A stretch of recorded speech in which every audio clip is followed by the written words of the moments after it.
बृहस्पतिवार व्रत कथा। भगवान बृहस्पति देव की पूजा अर्चना के लिए बृहस्पतिवार को व्रत करके प्राचीन बृहस्पतिवार की व्रत कथा पढ़ने अथवा किसी स्त्री पुरुष द्वारा सुनने की प्राचीन परंपरा है। बृहस्पतिवार का व्रत करने और व्रत कथा सुनने में स्त्री पुरुषों की सभी मनोकामना पूरी होती है। इस व्रत से धन संपत्ति की प्राप्ति होती है, निसंतान को पुत्र प्राप्ति होती है, परिवार में सुख शांति बनी रहती है, सभी आनंद पूर्वक रहते हैं। व्रत करने की विधि। बृहस्पतिवार को सूर्योदय से पूर्व उठकर स्नान निंदा से निर्भीत होकर भगवान बृहस्पति देव का स्मरण करते हुए व्रत का आरंभ करना चाहिए। उपासक को घर के किसी कक्ष में छोटा अथवा बड़ा पूजा स्थल बनवा कर उसमें भगवान बृहस्पति की प्रतिमा की स्थापना करनी चाहिए। घर के समीप किसी मंदिर में जाकर भी भगवान बृहस्पति देव की पूजा की जा सकती है। भगवान बृहस्पति देव पीले रंग के पुष्प और पूजा की पीले रंग की सामग्री को विशेष रूप से पसंद करते हैं, इसलिए स्नान के बाद पीले रंग के वस्त्र धारण करने का विशेष महत्व बताया गया है। पीले रंग के पुष्प, केले और पीले चंदन से भगवान बृहस्पति देव की पूजा का विधान है। बृहस्पतिवार के व्रत में उपासक को पूरे दिन में एक ही समय भोजन करना चाहिए। भोजन में चने की दाल, बेसन और दूसरे पीले रंग के खाद्य पदार्थ का ही सेवन करना चाहिए। व्रत करने वाले पुरुष बृहस्पतिवार को दाढ़ी व सिर के बाल न कटाए। पूजा के समय भगवान बृहस्पति देव से जो मनोकामना प्रकट की जाती है वे उसे अवश्य पूरा करते हैं। इस व्रत में व्रत कथा पढ़ने और श्रवण करने का विशेष महत्व है। बृहस्पतिवार व्रत कथा। प्राचीन समय की बात है। भारत में एक राजा राज करता था। वह बड़ा प्रतापी तथा दानी था। वह नित्य प्रतिदिन मंदिर में भगवान दर्शन करने जाता था। वह ब्राह्मण और गुरु की सेवा किया करता था। उसके द्वार से कोई भी याचक निराश होकर नहीं लौटता था। वह प्रत्येक गुरुवार को व्रत रखता एवं पूजन करता था। हर दिन गरीबों की सहायता करता था, परंतु यह सब बातें उसकी रानी को अच्छी नहीं लगती। वह न व्रत करती और न किसी को एक भी पैसा दान में देती। वह राजा से भी ऐसा करने को मना किया करती थी। एक समय की बात है कि राजा शिकार खेलने वन को चले गए। घर पर रानी और दासी थे। उस समय गुरु बृहस्पति देव साधु का रूप धारण कर राजा के दरवाजे पर भिक्षा मांगने आए। साधु ने रानी से भिक्षा मांगी तो वह कहने लगी, हे साधु महाराजा, मैं इस दान पुण्य से तंग आ गई हूँ। इस कार्य के लिए मेरे पतिदेव ही बहुत है। अब आप ऐसी कृपा करें कि सारा धन नष्ट हो जाए तथा मैं आराम से रह सकूं। साधु रूपी बृहस्पति देव ने कहा, हे देवी, तुम बड़ी विचित्र हो। संतान और धन से कोई दुखी नहीं होता, इसको सभी चाहते हैं। पापी भी पुत्र और धन की इच्छा करता। अगर तुम्हारे पास धन अधिक है तो भूखे मनुष्य को भोजन कराओ, प्याऊ लगवाओ, ब्राह्मणों को दान दो, धर्मशालाएं बनवाओ, कुआं, तालाब, बाग बगीचे आदि का निर्माण कराओ तथा निर्धनों की कुमारी कन्याओं का विवाह कराओ। साथ ही यज्ञ करो। इस प्रकार के कर्मों से आपके कुल और आपका नाम परलोक में सार्थक होगा एवं तुम्हें स्वर्ग की प्राप्ति होगी। परंतु रानी साधु की इन बातों से खुश नहीं हुई। उसने कहा, हे साधु महाराजा, मुझे ऐसे धन की आवश्यकता नहीं जिसको मैं अन्य लोगों को दान देती फिरूं तथा जिसको रखने और संभालने में ही मेरा सारा समय नष्ट हो जाए। साधु ने कहा, हे देवी, तुम बड़ी विचित्र हो। अगर तुम्हारी ऐसी ही इच्छा है तो मैं तुम्हें जैसा बताता हूँ तुम वैसा ही करना। बृहस्पतिवार के दिन घर को गोबर से लीपना, अपने केसों को पीली मिट्टी से धोना, केसों को धोते समय स्नान कराना, राजा से कहना वह हजामत कराए, भोजन में मांस मदिरा खाना, कपड़ा धोबी के यहाँ धुलने देना। इस प्रकार 7 बृहस्पतिवार करने से तुम्हारा धन नष्ट हो जाएगा। यह कहकर साधु महाराज रूपी बृहस्पति देव अंतर्नाथ हो गए। रानी ने साधु के कहने के अनुसार 7 बृहस्पतिवार तक वैसा ही करने का विचार किया। साधु के बताए अनुसार कार्य करते हुए केवल 3 बृहस्पतिवार ही बीते कि उसकी समस्त धन संपत्ति नष्ट हो गई। भोजन के लिए दोनों समय परिवार तरसने लगे तथा सांसारिक भोगों में दुखी रहने लगे। तब वह राजा रानी से कहने लगा कि हे रानी, तुम यहाँ पर रहो, मैं दूसरे देश को जाता हूँ, क्योंकि यहाँ पर मुझे सभी मनुष्य जानते हैं, इसलिए मैं यहाँ पर कोई कार्य नहीं कर सकता। अब मैं परदेश जा रहा हूँ, वहाँ पे कोई काम धंधा करूँगा, शायद हमारे भाग बदल जाए। ऐसा कहकर राजा परदेश चला गया। वहाँ जंगल से लकड़ी काट कर लाता और शहर में बेचता। इस तरह जीवन व्यतीत करने लगा। इधर राजा के बिना रानी और दासी दुखी रहने लगे। किसी दिन भोजन मिलता तो किसी दिन जल पीकर ही रह जाती। एक समय रानी और दासी को 7 दिन बिना भोजन के व्यतीत करना पड़ा। तो रानी ने अपनी दासी से कहा, हे दासी, यहाँ पास ही के नगर में मेरी बहन रहती है, वह बड़ी धनवान है, तू उसके पास जा, वहाँ से 5 सेर बेजर मांग कर ले आ, जिससे कुछ समय के लिए गुजर हो जाएगा। दासी रानी की बहन के पास गई। रानी की बहन उस समय पूजा कर रही थी। बृहस्पतिवार का दिन था। दासी ने रानी की बहन से कहा, हे रानी, मुझे आपकी बहन ने भेजा है, मुझे 5 सेर बेजर दे दो। दासी ने यह बात अनेक बार कही, परंतु रानी की बहन कोई उत्तर नहीं दी, क्योंकि वह उस समय बृहस्पतिवार की कथा सुन रही थी। जब दासी की रानी की बहन से कोई उत्तर नहीं मिला तो वह बहुत दुखी हुई। उसे क्रोध भी आया। वह लौटकर रानी से बोली, हे रानी, आपकी बहन बहुत ही धनी स्त्री है, वे छोटे लोग से बात नहीं करती है। मैंने उससे कहा तो उसने कोई उत्तर नहीं दिया। मैं वापस चली आई। रानी बोली, हे दासी, इसमें उसका कोई दोष नहीं है। जब बुरे दिन आते हैं तब कोई सहारा नहीं देता। अच्छे बुरे का पता विपत्ति में ही लगता है। जो ईश्वर की इच्छा होगी अब वही होगा। यह सब हमारे भाग का दोष है। उधर रानी की बहन ने सोचा कि मेरी बहन की दासी आई थी, परंतु मैं उससे कुछ नहीं बोली, वह बहुत दुखी हुई होगी। अतः कथा सुन विष्णु भगवान का पूजा समाप्त कर वह अपनी बहन के घर गई और कहने लगी, हे बहन, मैं बृहस्पतिवार का व्रत कर रही थी, तुम्हारी दासी हमारे घर गई थी, परंतु जब तक कथा खत्म नहीं होती है ना तो हम लोग उठते हैं और ना ही बोलते हैं। कहो दासी, क्यों गई थी? रानी बोली, बहन, हमारे घर अनाज नहीं था, इसलिए तुमसे कोई बात छिपी नहीं है। इस कारण मैंने दासी को तुम्हारे पास 5 सेर बेजर लेने के लिए भेजी थी। रानी की बहन बोली, बहन देखो, बृहस्पति भगवान सबकी मनोकामना पूर्ण करते, देखो शायद तुम्हारे घर अनाज रखा हो। यह सुनकर दासी घर के अंदर गई। वहां उसे एक घड़ा भरा मिला। उसे बड़ी हैरानी हुई, क्योंकि उसने एक एक बर्तन देख लिया था। उसने बाहर आकर रानी को बताया। दासी अपनी रानी से कहने लगी, हे रानी, देखो, हमको जब अन्न नहीं मिलता तो हम रोज ही व्रत करते। अगर इनसे व्रत और पूजा की विधि पूछ ली जाए तो हम भी किया करेंगे। दासी के कहने पर रानी ने अपनी बहन से बृहस्पतिवार व्रत के बारे में पूछा। उसकी बहन ने बताया, हे रानी बहन, बृहस्पतिवार को सूर्योदय से पूर्व उठकर स्नान करके बृहस्पतिवार का व्रत करना चाहिए, लेकिन उस दिन सिर नहीं धोना चाहिए। बृहस्पतिवार के व्रत में चने की दाल और मनक्का से विष्णु भगवान का पूजन करे, केले के वृक्ष के जड़ में पूजन करे तथा दीपक जलाए। उस दिन एक ही समय भोजन करे। भोजन पीले खाद्य पदार्थ का करे तथा कथा सुने या पढ़े। इस प्रकार करने से गुरु भगवान प्रसन्न होते हैं, अन्न पुत्र धन देते हैं, मनोकामना पूर्ण करते हैं। व्रत और पूजन की विधि बताकर रानी की बहन अपने घर लौट गई।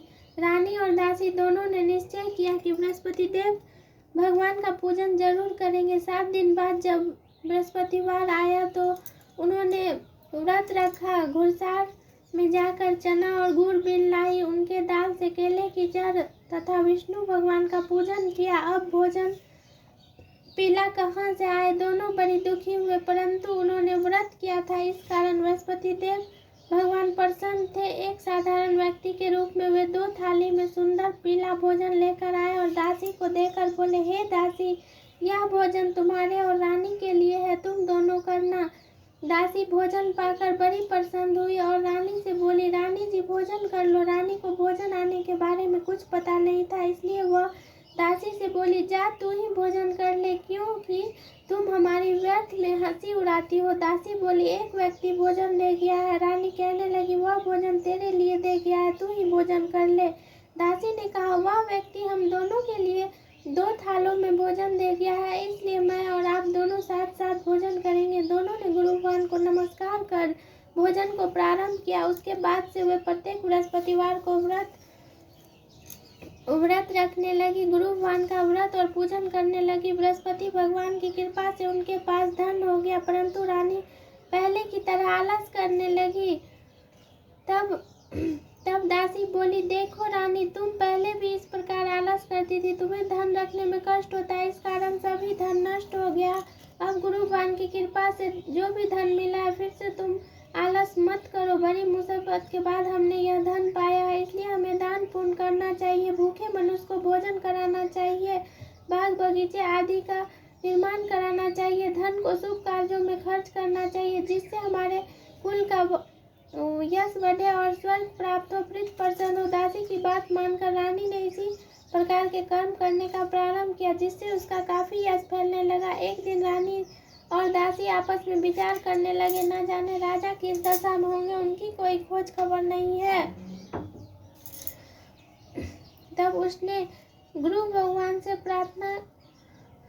प्रार्थना की और भगवान ने रात्रि में राजा को स्वप्न में कहा, हे राजा, उठ, तेरी रानी तुझको याद करती है, अब अपने देश को लौट जा। राजा प्रातः काल उठकर जंगल से लकड़ियां काट कर लाने के लिए जंगल की ओर चल पड़ा। जंगल से गुजरते हुए वह सोचने लगा, रानी की गलती से उसे कितने दुख भोगने पड़े। राजपाट छोड़कर उसे जंगल में आकर रहना पड़ा। जंगल से लकड़ियां काटकर उन्हें बेचकर गुजारा करना पड़ा। उसी समय उस जंगल में बृहस्पति देव एक साधु का रूप धारण कर आए और राजा के पास आकर बोले, हे लकड़हारे, तुम इस सुनसान जंगल में किस चिंता में बैठे हो, मुझे बतलाओ। यह सुन राजा के नेत्रों में जल भर आया और साधु की वंदना कर बोला, हे प्रभु, आप सब कुछ जानने वाले हैं। इतना कहकर राजा ने साधु को अपनी संपूर्ण कहानी सुना दी। महात्मा दयालु होते हैं। वे राजा से बोले, हे राजा, तुम्हारी पत्नी ने बृहस्पति देव के प्रति अपराध किया, जिसके कारण तुम्हारी यह दशा हुई। अब तुम किसी बात की चिंता मत करो, भगवान तुम्हें पहले से अधिक धन देंगे। देखो, तुम्हारी पत्नी ने बृहस्पतिवार का व्रत करना प्रारंभ कर दिया। अब तुम भी बृहस्पतिवार का व्रत करके चने की दाल व गुड़ जल के लोटे में डालकर केले का पूजन करो, फिर कथा कहो या सुनो, भगवान तुम्हारी सभी मनोकामना पूर्ण करेंगे। साधु को प्रसन्न देख राजा बोला, हे प्रभु, मुझे लकड़ी बेचकर इतना पैसा नहीं बचता जिससे भोजन करने के उपयुक्त कुछ बचा सकूं। मैंने रात्रि में अपनी रानी को व्याकुल देखा, मेरे पास कोई साधन नहीं मैं समाचार जान सकूं, फिर मैं बृहस्पति देव की क्या कहानी कहूँ, मुझे तो कुछ मालूम नहीं। साधु ने कहा, हे राजा, तुम किसी बात की चिंता मत करो। बृहस्पतिवार के दिन तुम रोजाना की तरह लकड़ी लेकर शहर में जाओ, तुम्हें रोज से दुगुना धन प्राप्त होगा, जिससे तुम भली भांति भोजन कर लोगे। बृहस्पति देव की पूजा का सामान भी आ जाएगा। बृहस्पति देव की कथा इस प्रकार है। बृहस्पति भगवान की दूसरी कथा। प्राचीन काल में एक बहुत ही निर्धन ब्राह्मण था। उसके कोई संतान नहीं थे। वह नित्य पूजा पाठ करता, परंतु उसकी स्त्री बहुत मलिनता के साथ रहती थी। वह न स्नान करती और न किसी देवता का पूजा करती। प्रातः काल उठते ही सर्वप्रथम भोजन करती, बाद में कोई अन्य कार्य करती। ब्राह्मण देवता उसे बहुत दुखी रहते थे। पत्नी को बहुत समझाते थे, किंतु उसका कोई परिणाम नहीं निकलता था। भगवान की कृपा से ब्राह्मण की स्त्री की कन्या उत्पन्न हुई। वह कन्या अपने पिता के घर में बड़ी होने लगी। वह बालिका प्रातः स्नान करके भगवान विष्णु का जप करती। वह बचपन से ही बृहस्पतिवार का व्रत भी करने लगी। पूजा पाठ समाप्त कर स्कूल जाती तो अपनी मुट्ठी में जौ भर कर ले जाती। पाठशाला जाने के मार्ग में डालती जाती। वह जो स्वर्ग के हो जाते, जो लौटते समय उसको बीन कर घर ले आती। एक दिन वह बालिका सूप में उन सोने के जौ को फटक कर साफ कर रही थी। तभी उसकी माँ ने देख लिया और कहा, हे बेटी, सोने के जौ को फटकने के लिए सोने का सूप होना चाहिए। दूसरे दिन गुरुवार था। उस कन्या ने व्रत रखा और बृहस्पति देव से प्रार्थना करके कहा, हे प्रभु, यदि मैंने सच्चे मन से आपकी पूजा की है तो मुझे सोने का सूप दे दो। बृहस्पति देव ने उसकी प्रार्थना स्वीकार कर ली। रोजाना की तरह वह कन्या जौ फैलाती हुई स्कूल चली गई। स्कूल से लौटकर जब वह जौ बीन रही थी तो बृहस्पति देव की कृपा से उसे सोने का सूप मिला। उसे वह घर लेकर आई और जौ साफ करने लगी, परंतु उसकी माँ का वही ढंग रहा।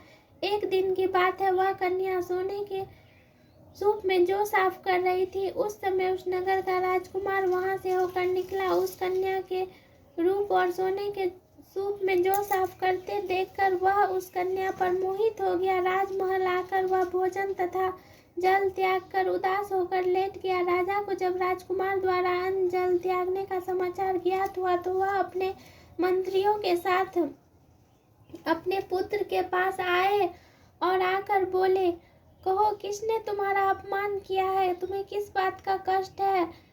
मुझे बताओ, मैं वही करूंगा जिससे तुम्हें प्रसन्नता होगी। राजकुमार ने अपने पिता की बातें सुनी तो वह बोला, मुझे आपकी कृपा से किसी बात का दुख नहीं, किसी ने मेरा अपमान नहीं किया, परंतु मैं उस लड़की के साथ विवाह करना चाहता हूँ जो सोने के सूप में जौ साफ कर रही थी। यह सुन राजा आश्चर्य में पड़ गया और बोला, हे बेटा, इस तरह की कन्या का पता तुम ही लगाओ, मैं उसके साथ तुम्हारा विवाह अवश्य करवा दूंगा। राजकुमार ने राजा को उस लड़की के घर का पता बतलाया। मंत्री उस लड़की के घर गया और राजा का आदेश ब्राह्मण को सुनाया। कुछ ही दिन बाद ब्राह्मण की कन्या का विवाह राजकुमार के साथ संपन्न हो गया। कन्या के घर से जाते ही ब्राह्मण देवता के घर में पहले की भांति गरीबी का निवास हो गया। अब भोजन के लिए भी परिवार तरसने लगे।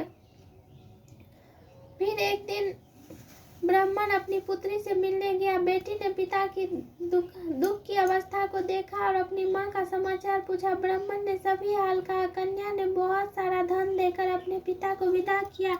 इस तरह ब्राह्मण का कुछ समय सुख पूर्वक व्यतीत हुआ, लेकिन कुछ दिन बाद फिर वही हाल हो गया। ब्राह्मण फिर कन्या के यहाँ गया और सभी हाल कहा तो पुत्री बोली, हे पिताजी, आप माता जी को यहाँ लिवा लाओ, मैं उन्हें वह विधि बताऊंगी जिससे गरीबी दूर हो जाएगी। ब्राह्मण देवता अपनी स्त्री को साथ लेकर अपनी पुत्री के पास राजमहल पहुंचे तो पुत्री अपनी माँ को समझाने लगी, हे माँ, तुम प्रातः काल उठकर सर्वप्रथम स्नान निंदा करके भगवान विष्णु का पूजन करो, सब दरिद्रता दूर हो जाएगी। परंतु उसकी माँ ने उसकी एक बात नहीं मानी। वह प्रातः काल उठकर अपनी पुत्री का बच्चा जूठा खा लेती थी।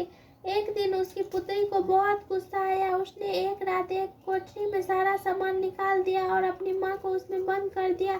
प्रातः काल उसमें से निकाला, स्नान कराया, पूजा पाठ कराया तो उसकी माँ की बुद्धि ठीक हो गई। उसके बाद से वह नियम से पूजा पाठ करने लगी। प्रत्येक बृहस्पतिवार को व्रत रखने लगी। इस व्रत के प्रभाव से उसकी माँ को भी बहुत सारा धन हो गया। बृहस्पति देवता के प्रभाव से स्वर्ग को गई। वह ब्राह्मण भी सुख पूर्वक इस लोक को भोग कर स्वर्ग को प्राप्त हुआ। इस तरह कहानी कहकर साधु देवता वहां से लोप हो गए।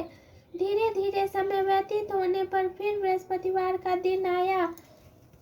राजा जंगल से लकड़ी काटकर किसी शहर में बेचने गया। उसे उस दिनों से अधिक धन मिला। राजा ने चना गुड़ आदि लाकर बृहस्पतिवार का व्रत किया। उस दिन उसके सभी कलेश दूर हुए। परंतु जब अगला गुरुवार का दिन आया तो वह बृहस्पतिवार का व्रत करना भूल गया। इस कारण बृहस्पति भगवान नाराज हो गए। उस दिन उस नगर के राजा ने विशाल यज्ञ का आयोजन किया तथा अपने समस्त राज्य में घोषणा करवा दी कि कोई भी मनुष्य अपने घर में भोजन न बनाए तथा आग भी न जलाए। समस्त लोग मेरे यहाँ भोजन करने आए। इस आज्ञा को जो नहीं मानेगा उसको फांसी की सजा दी जाएगी। राजा के आज्ञा अनुसार राज के सभी वासी भोज में सम्मिलित हुए, लेकिन लकड़हारा कुछ देर से पहुंचा, इसलिए राजा उसको अपने साथ महल में ले गए। वह जब लकड़हारे को भोजन करा रहे थे तो रानी की दृष्टि उस खूंटी पर पड़ी जिस पर उसका सोने का हार लटका हुआ था और उसे वह हार दिखाई नहीं दिया। रानी को निश्चय हो गया कि मेरा हार इसी ने चुराया है। उसी समय सैनिक बुलवाकर उसको जेल में डलवा दिया।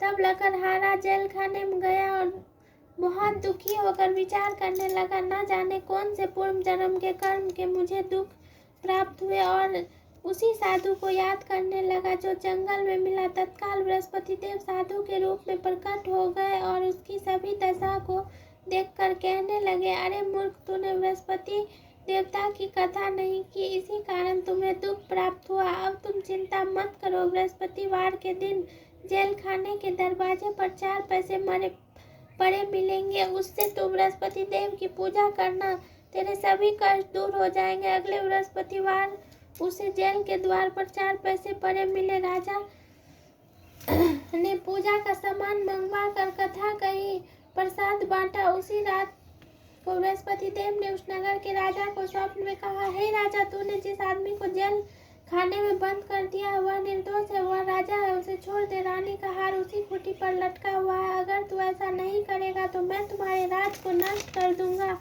राजा प्रातः काल उठकर और खूंटी पर हार टंगा देखकर लकड़हारे को बुलाकर क्षमा मांगी तथा राजा के योग सुंदर वस्त्र आभूषण भेंट कर उसे विदा किया। गुरुदेव की आज्ञा अनुसार राजा अपने नगर को चल दिया। राजा जब नगर के निकट पहुंचा तो उसे बड़ा आश्चर्य हुआ। नगर में पहले से अधिक बाग बगीचे, तालाब, कुआं, धर्मशालाएं, मंदिर बने हुए थे। राजा ने पूछा, यह सब किसने बनवाए हैं? सब लोगों ने कहा, यह सब रानी और दासी ने बनवाए हैं। राजा को बहुत गुस्सा आया। उसने अपनी तलवार निकाली और जाके रानी से बोला कि बताओ, यह सब धन तुम्हें कहाँ से प्राप्त हुआ है? फिर रानी ने कहा, यह सब धन हमें बृहस्पति भगवान के प्रभाव से प्राप्त हुआ है। हमने बृहस्पतिवार का व्रत किया जिसके कारण हमें यह सब धन प्राप्त हुआ। फिर राजा ने निश्चय किया कि हम 7 दिन बृहस्पतिवार का व्रत करेंगे और दिन में 3 बार कथा कहेंगे। अब तो राजा के दुपट्टे में हमेशा चने की दाल बंधी रहती थी और वह कथा दिन में 3 बार कथा कहते थे। एक दिन राजा बोले, हमें अपने बहन के घर जाना चाहिए, बहुत दिन हो गया है। फिर वह ऐसा कहकर घर से निकल गए और रास्ते में उसने कुछ आदमी को एक मुर्दे को लेके जाते हुए देखा। उसने कहा, अरे भैया, हमारी कथा सुन लो। उसने कहा, हमारा आदमी मर गया और आपको अपनी कथा की पड़ी है, जाके अपनी कथा किसी और को सुनाइए। पर कुछ बड़े बुजुर्ग लोगों ने कहा, अरे भैया, कहो, हम तुम्हारी कथा भी सुन लेंगे चलते चलते। फिर उसने कथा कही। कथा खत्म आधी हुई तो मुर्दा हिलने लगा और कथा खत्म हुई तो राम राम करते हुए वह उठ गया। फिर सबको बहुत आश्चर्य हुआ और सबने निश्चय किया, हम भी बृहस्पतिवार का व्रत करेंगे। फिर आगे बढ़ा राजा और एक किसान खेत में हल चला रहा था। अरे भैया, हमारी कथा सुन लो। जब तक मैं आपकी कथा सुनूंगा मैं 4 होरैया जोत नहीं लूंगा। जाइए, आप अपनी कथा किसी और को सुनाइए। फिर किसान के पेट में जोरों से दर्द होने लगा। बैल लड़खड़ा कर गिर गया। तभी किसान की माँ दौड़ी दौड़ी आई और बोली, हे बेटा, मैं आपकी कथा सुनूंगी, आप अपनी कथा हमारे खेत पे चल के कहिए। ऐसा कहकर फिर राजा को ले गई। राजा जब कथा कहे फिर उसका बेटा ठीक हो गया और बैल भी ठीक हो गया। फिर वह आगे बढ़ा और अपनी बहन के घर पहुंचा। बहन ने भाई का खूब स्वागत किया, पर उसने कहा, बहन, तुम्हारे घर ऐसा कोई नहीं जो अभी तक भूखा हो। उसने कहा, भैया, यहाँ के लोग ऐसे ही हैं, यह देश ऐसा है। यहाँ पे पहले लोग उठते हैं, भोजन करते हैं, बाद में कोई अन्य कार्य करते हैं। उसने कहा, ठीक है भैया, मैं बगल के गांव से देख के आती हूँ, अगर कोई भूखा हो तो आप उसे अपनी कथा सुना देना। फिर वह देखने गई। एक कुम्हार का लड़का 7 रोज से बीमार था। उसके घर 3 रोज से खाना नहीं बना था। फिर वह अपने भाई को वहां जाकर कथा कहने को कही। फिर राजा गया और कथा कहा और वह ठीक हो गया। अब तो राजा की प्रशंसा होने लगी। फिर राजा ने अपनी बहन से कहा, बहन, तुम हमारे साथ चलो, फिर कुछ दिन रहकर चले जाना। उसने कहा, ठीक है भैया, मैं अपने सास से जाने की आज्ञा मांगती हूँ। सास से जब उसने कहा कि मुझे जाना है तो सास ने कहा, तुझे जाना है तो जा, पर लड़कों को लेकर मत जा, क्योंकि तेरे भाई को कोई संतान नहीं है। तो उसने दुखी मन से आकर बोली, भैया, मैं तो चलूंगी पर लड़का नहीं जाएगा। उसने कहा, जब लड़का ही नहीं जाएगा तो तू जाकर क्या करेगी? दुखी मन से राजा अकेले लौट गया और जाकर सैया पर लेट गया। तब रानी बोली, क्या हुआ, आप इतने दुखी क्यों हैं? आप तो अपनी बहन को लाने गए थे, फिर अकेले क्यों आए? उसने कहा, हम निसंतान है, इसलिए हमारे घर कोई आना पसंद नहीं करता। उसने कहा, हे प्रभु, आप हमें बृहस्पति देव ने सब कुछ दिया, वे हमें संतान भी अवश्य देंगे। दोनों पति पत्नी मन से पूजा किया और बृहस्पति देव से कहे, हे बृहस्पति देव, हमें भी पुत्र प्राप्ति का वरदान दो। फिर भगवान ने उसे राजा को स्वप्न में रात में कहा, हे राजा, उठ, तेरी रानी गर्भवती है। 10वें महीने एक सुंदर कन्या को जन्म दिया। उसने एक पुत्र को जन्म दिया। फिर उसकी बहन सुनी तो वह दौड़ी दौड़ी अपने भाई को बधाई देने आई। तभी रानी ने कही, घोड़ा चढ़कर नहीं आई, गधा चढ़कर आई है। राजा की बहन बोली, भैया मैं इस प्रकार नहीं कहती तो तुम्हें औलाद कैसे मिलती। बृहस्पति देव ऐसे ही हैं, जिसके मन में जो कामना रहती है सभी को पूर्ण करते हैं। जो सद्भावना पूर्वक बृहस्पतिवार का व्रत करता है एवं पढ़ता है अथवा कथा सुनता है और दूसरों को सुनाता है, बृहस्पति देव उसकी सभी मनोकामना को पूर्ण करते हैं। बृहस्पति देव उनकी सदैव रक्षा करते हैं। जो संसार में सद्भावना व सच्चे हृदय से बृहस्पति देव का पूजन करते हैं, उनकी सभी मनोकामनाएं उसी प्रकार पूर्ण होती हैं। जैसे रानी और राजा ने बृहस्पति देव की कथा का गुणगान किया, उनकी सभी इच्छाएं बृहस्पति देव ने पूर्ण की। मनुष्य को हृदय से मनन करते हुए जय जयकार करने चाहिए। बोलो बृहस्पति भगवान की जय। अब मैं अपनी कथा को यहीं पर खत्म करती हूँ।